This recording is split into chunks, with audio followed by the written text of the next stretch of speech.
আমাদের জীবন থেকে প্রতিদিন যেটুকু সময় হারিয়ে যাচ্ছে সেই সময়টুকু আমরা আর কখনো ফিরে পাই না। কিন্তু হারিয়ে যাওয়ার সময়ের মধ্যে কিছু সময় স্মৃতির পাতায়, ইতিহাসের পাতায় লিখনি হয়ে থাকে, যা আমরা আমাদের জীবিতকালীন জীবনে অনুসরণ করি কিংবা মনেও রাখি। তেমনই একটি ঐতিহাসিক দিন 17 অক্টোবর 2025। এই দিনটি আমাদের জাতির জন্য একটা নতুন অধ্যায়। আমরা এই দিনটিকে যুগ যুগ মনে রাখব। এমন একটা ঐতিহাসিক দিনের অপেক্ষায় দেশের আপামর জনগণ বসেছিলেন, একটা স্বাক্ষরের অপেক্ষায়।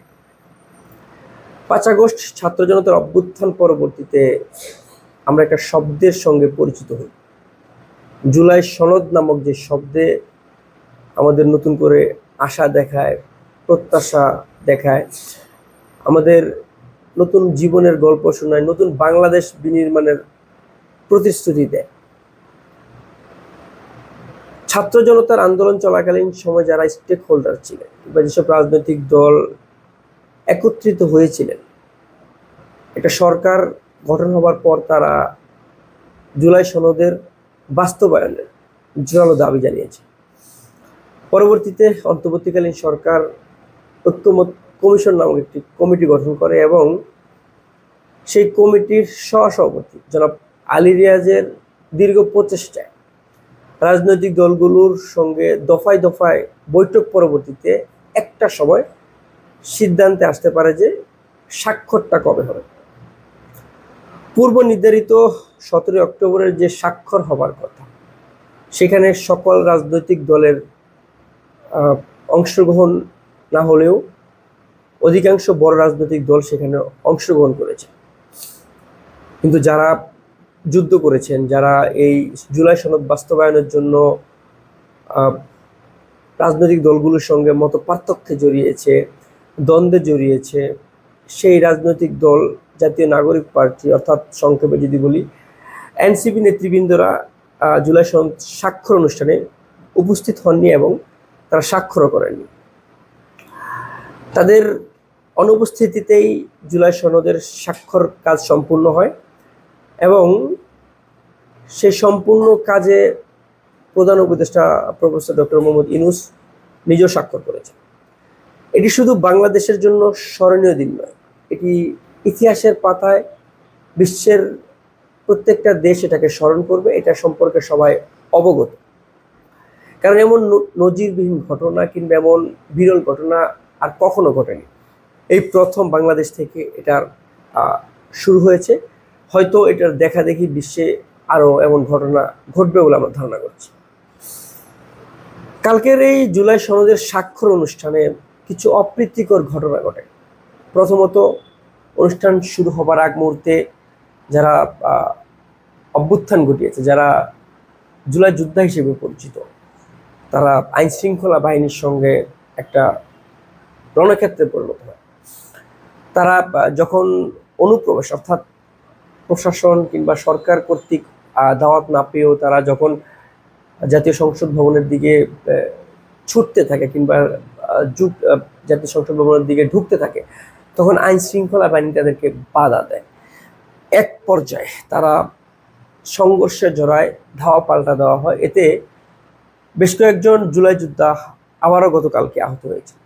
যেখানে তারা তাদের জন্যই এই অর্জন, যেখানে তারাই এই অর্জনের দাবিদার, তারাই এই অর্জনের অংশীদার, তারা গতকালকে আবারও আহত হয়েছেন আইন শৃঙ্খলা বাহিনীর সঙ্গে দ্বন্দ্বে জড়িয়ে বা সংঘর্ষে জড়িয়ে।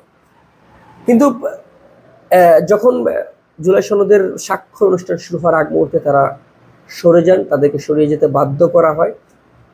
সবচেয়ে দুঃখজনক একটা বিষয় হচ্ছে, একটা ছেলে যে জুলাই আন্দোলন চলাকালীন সময় তার হাত হারিয়েছে, সে ছেলের যে একটা কৃত্রিম হাত বসানো হয়েছে তার শরীরে, সে হাতটা বিচ্ছিন্ন হয়ে যায়। এটা পুরো জাতিকে নাড়া দিয়েছে। এটা নিয়ে বেশ আবেগঘন স্ট্যাটাস ফেসবুকে মানুষ দিচ্ছেন, সামাজিক যোগাযোগ মাধ্যমে সচেতন মহল খুব সরব ভূমিকায় থেকে এর তীব্র প্রতিবাদ জানিয়েছে। এনসিপির সঙ্গে যে একটা দ্বন্দ্ব বলতে যে একটা মত পার্থক্য, যে একটা দাবির অমিল এই ঐক্যমত্য কমিশনের, সেটা হচ্ছে তারা আইনি ভিত্তিতে এটার বাস্তবায়ন চায়। এনসিপির দাবি হচ্ছে আইনি ভিত্তিতে এটার বাস্তবায়ন করতে হবে। একই দাবিতে ছিল জামাত ইসলাম সহ কয়েকটা রাজনৈতিক দল, কিন্তু আশ্চর্যজনকভাবে কিংবা আমরা যেটা লক্ষ্য করলাম যে গতকাল জামাত ইসলাম সহ যারা এই দাবিটা জানিয়ে আসছিল, অন্যান্য রাজনৈতিক দল প্রত্যেকেই সেখানে অনুষ্ঠানে স্বাক্ষর করেছেন এনসিপি ব্যতীত। এখানে এনসিপি অনেকটা খলনায়কের রূপে পরিণত হলো।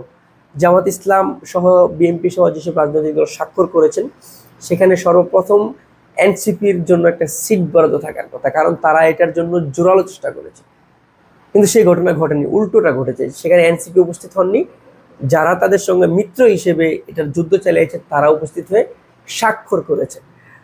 জামাত ইসলামের এমন কর্মকাণ্ডে অনেকটা বিব্রত এনসিপি কিংবা দেশের আপামর জনগণ, কারণ জামাতের প্রতি মানুষের একটা ভরসা তৈরি হয়েছিল এই জুলাই সনদের বাস্তবায়ন নিয়ে। কিন্তু আইনি ভিত্তি ছাড়াই, আইনি ভিত্তির যে রূপরেখা সেটা ছাড়াই তারা কালকে স্বাক্ষর করেছেন এবং জামাত ইসলামের একজন নেতা সেটার ব্যাখ্যাও দিয়েছেন। তারা বলেছেন আইনি ভিত্তি দুদিনের মধ্যে সম্পূর্ণ করা হবে, এজন্য তারা স্বাক্ষর করেছে। তাহলে এনসিপি কি খলনায়ক বনে গেলেন, কিংবা এনসিপির রাজনীতিতে এটা খুব বড় ধরনের একটা কি বলে দুঃসময় কিনা? একটা অংশে এনসিপি অনেক এগিয়ে গেছে, মানুষের কাছে এনসিপির গ্রহণযোগ্যতা বেড়েছে, কিন্তু রাজনৈতিক মহলে এনসিপি এই জুলাই সনদে স্বাক্ষর না করে অনেক রাজনৈতিক দলের নেতাকর্মীর কাছে হ্যায় প্রতিপন্ন ছোট হয়েছে। এই দিনটি ইতিহাসের পাতার স্মরণীয় দিন। প্রফেসর ইউনূস এই দিনটিকে উপভোগ করার জন্য সকলকে আহ্বান জানিয়েছেন এবং সেটা বাস্তবায়ন করেছেন। যেখানে তিনি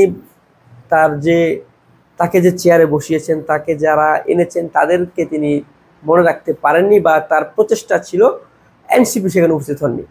এটা কিন্তু বলা যায় না যে এটার শেষ এখানেই শেষ।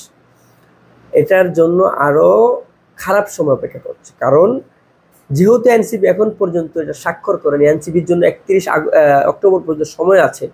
এর মধ্যে তারা যদি স্বাক্ষর না করে তারা কিন্তু আন্দোলনে নামবে, দেশে একটা বিশৃঙ্খল পরিস্থিতি তৈরি হবে এবং সরকার অনেকটা বিব্রতকর পরিস্থিতি পড়বে, এটাতে কোনো সন্দেহ নেই।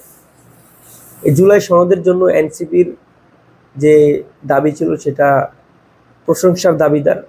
তারা এটার বাস্তবায়ন করতে এখন পর্যন্ত প্রচেষ্টা করেছে, কিন্তু তারা স্বাক্ষর করেনি। এটা সবচেয়ে দুঃখজনক সরকারের জন্য, এনসিপির জন্য, কিংবা যেসব রাজনৈতিক মিত্র তাদের সঙ্গে একত্রিত ছিল তাদের জন্য। যারা হাইপ তুলে তাদের থেকে দূরে সরে গেল, তাদের কাছে কতটা বিব্রতকর তারা নিজেরাই ফিল করো।